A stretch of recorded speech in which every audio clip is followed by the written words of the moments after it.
Mais où est donc Melania Trump? Le 20 janvier prochain, Joe Biden s'installera officiellement à la Maison-Blanche après une transition sans accroc, a assuré Donald Trump, qui a toutefois précisé qu'il n'y assisterait pas.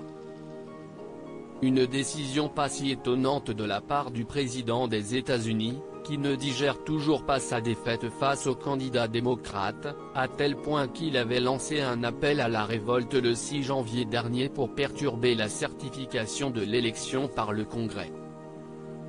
Un appel entendu par ses partisans, qui ont envahi le Capitole et provoqué des scènes de chaos, causant même la mort de 5 personnes.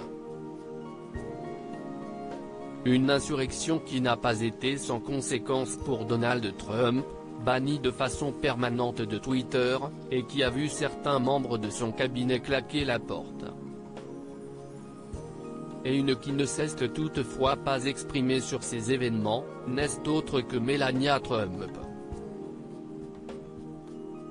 Plus discrète que jamais, la First Lady n'a en effet pas pris la parole depuis le 1er janvier dernier, lorsqu'elle a souhaité une bonne année aux Américains. Et l'invasion du Capitole ne semble pas avoir provoqué le quelconque émoi, du moins exprimé en public, chez celle qui semble déjà tourner vers sa nouvelle vie, bien loin de Washington.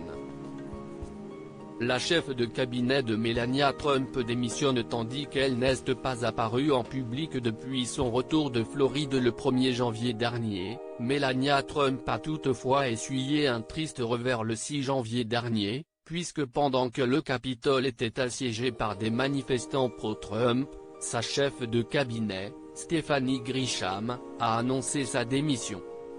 Ce fut un honneur de servir le pays dans la White House.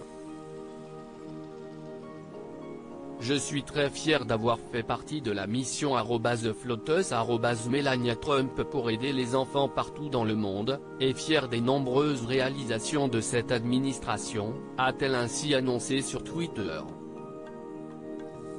Une démission qui n'a également pas fait réagir Melania Trump.